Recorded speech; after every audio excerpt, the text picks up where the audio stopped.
Sumabay pa siya.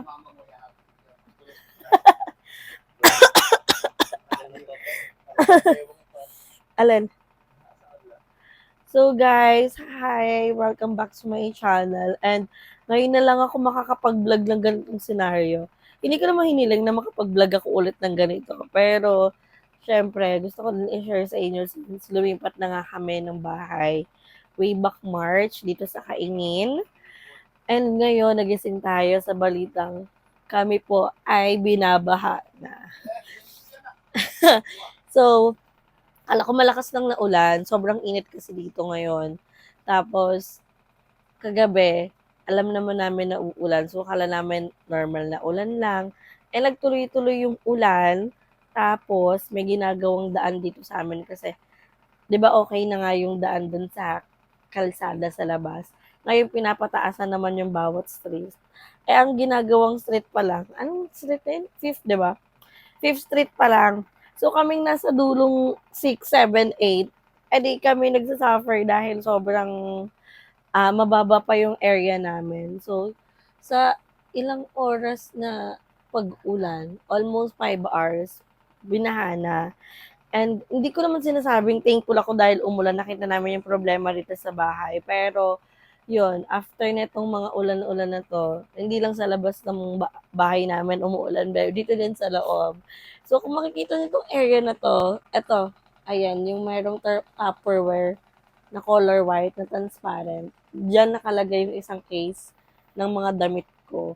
So, tumutulo siya, until now, meron siyang tulo.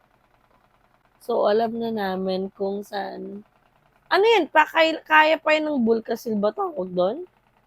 O hindi na? AirPods ba itong tatay ko? Ay, nawala. Andun pala sila. So, hindi pa kami inaabot dito sa taas. Pero inabot na yung CR namin. Tapos, ang malala, naglaba yung nanay ko. So, baka mamaya, natangay na yung mga na nabaha na yung mga nilabahan niya. So, si Gab, tulog pa din siya. And ipapakita ko sa inyo yung yung estado nung wala pang baha dito sa amin sa second floor, pero ito ang tubig. Ayan, papakita ko sa inyo. Ayan. Ayan, inabot. Ayan siya, guys. Swimming. Ayan. Bumaba na yung tubig. Bumababa na. Perfect.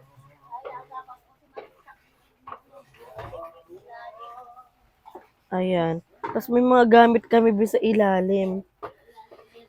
Wala na tayong gamit dyan, ma. Ang mga lamesa. Na para bang ang dami ng lamesa. Binaha ang girl. Bababa tayo. Yung BFF ko, binaha na din.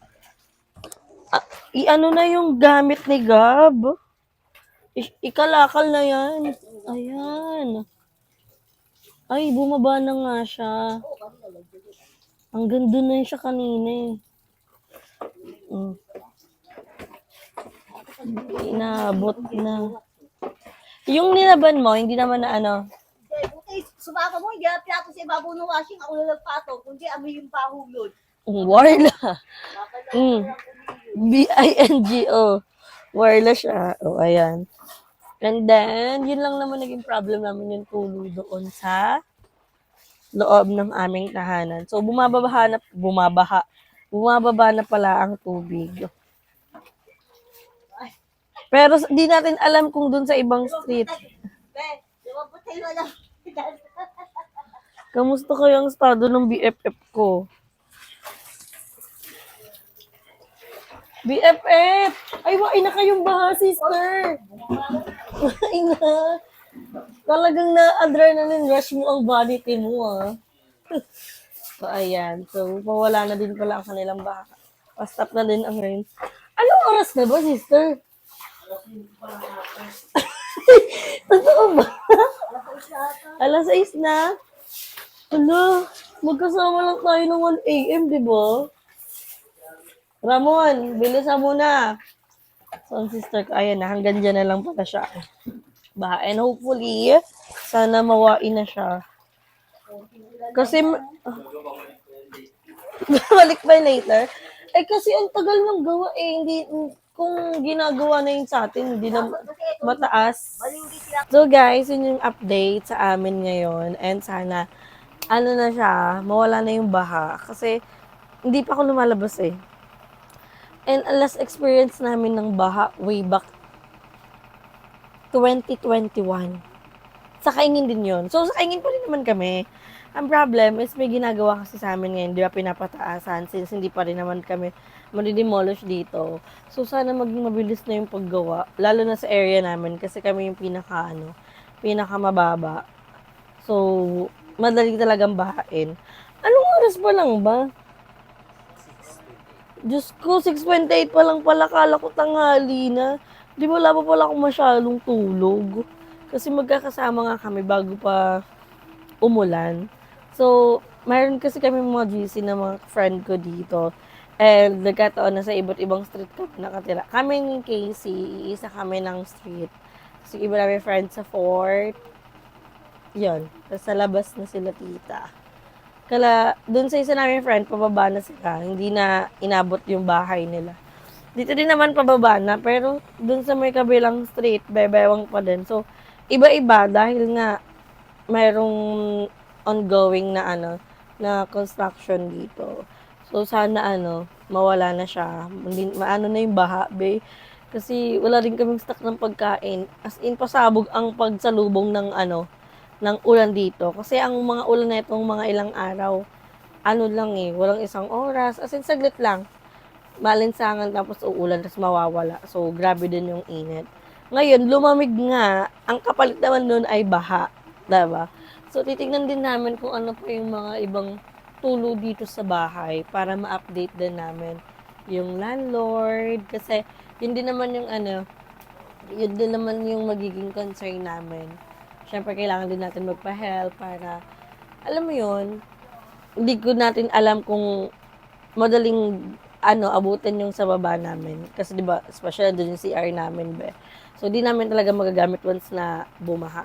So mahirap naman na binabaha ka na tapos punong-puno pa ng tulo yung tahanan mo, 'di ba? So, okay na din 'yun, nalaman na din namin kung ano yung mga kailangan pang i-ready and ihanda lalo na ngayong patapos na yung summer, upcoming na yung ulan-ulan sa area and sana mabilis lang din matapos yung ginagawa ditong, ano bang tawag doon?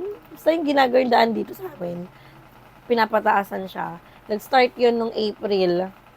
Tapos ngayon, mag-start kasi yun ng 3rd, 4th, 5th, 6th, 7th, tapos 8th. Nasa 5th Street na. So, ilang kembot na lang sa amin na din. And sana, habang ginagawa, hindi na muna umulan. Kasi ang hirap. Mabilis talagang bayan. So, i-update namin kayo mamaya. Tingnan natin kung, hala, nagre-rain na naman siya. Hala, for the rain na pala siya ulit. Tingnan natin kung ano pang magaganap. Kasi mayroon pang rotational brownout, be. Hindi lang brownout, ay hindi lang sa Meralco, pati Maynilad. So, naka-experience kami ng brownout. Almost, ilang oras yung last brownout? 6, 7, 8, 9. Almost 2 hours. So, nagkaroon naman na ng abiso ng mga tentative schedule. Kaya yun yung pinaghandaan namin. Hindi pa kami nag-ready para sa baha. So, sana wag sabay-sabay kasi sobrang hirap nang walang kuryente tas may baha. Delikado. Update. Hala ka! Award! Baha ulit! Enter siya ulit! Hala ka! Walain na siya kanina. Ngayon meron na naman. Sister ko, how are you there? Asan ka? Asa taas? Magi ka muna maglinis kasi. So, pumasok na naman po ang baha. Kaloka.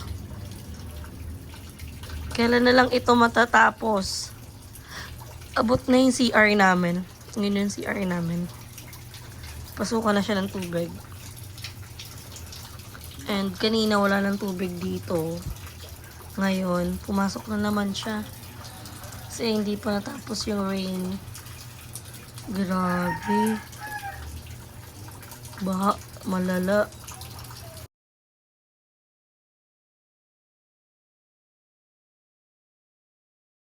So guys, di na ako nag-mic. So maingay itong clip na to at dami kong naririnig nyo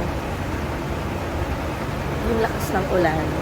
So nawala yung baha and umulan na naman. So ang nangyari, bumababa yung tubig. Tapos pag umulan ulit, babaha siya ulit. So ganun yung nagiging eksena niya. And so far, naanohan naman na namin yung dito tulo. Eh, hindi pa naman nabubot kasi pero ayun, binabantayan. So, nasa second floor naman kami. Siguro ang chance na mabaha kami is pag tuloy-tuloy na yung pag-ulan ng buong araw. So far hanggang dun pa lang sa CR namin. And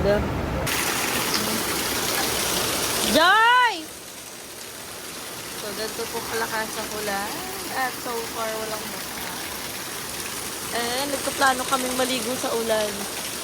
Uy, ang lamig, ang lamig. Hindi para sipunin. Ang lakas ng ulan.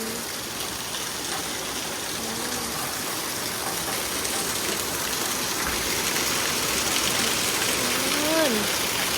Grabe, sana hindi bumaha.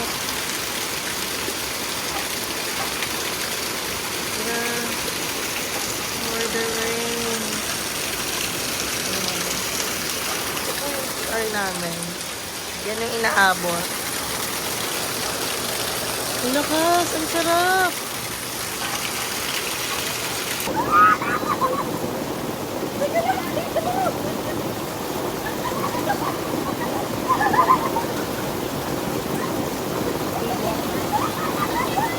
Sorry, girl! Alam mo ba sa kinulo ko? Pag-iyak ko lang ko na naglag. Lipot type lang ko.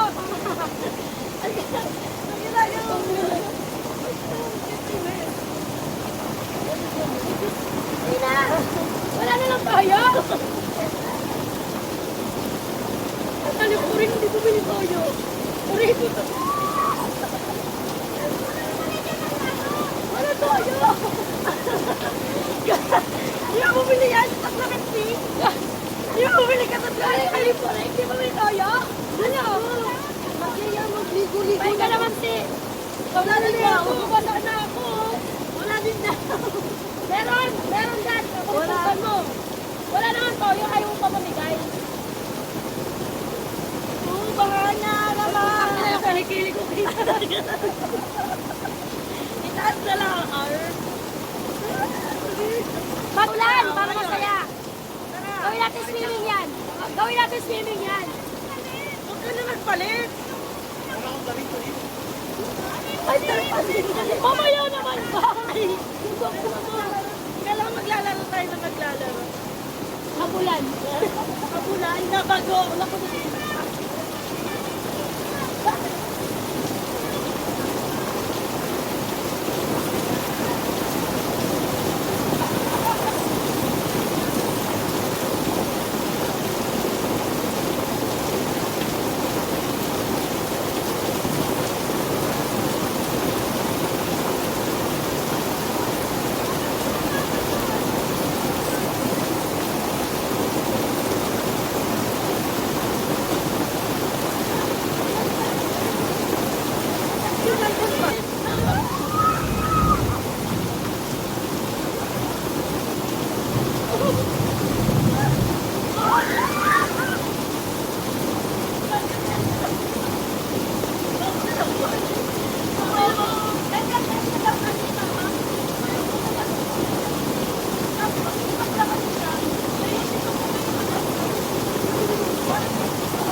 Wala. Ba't kami? Alay,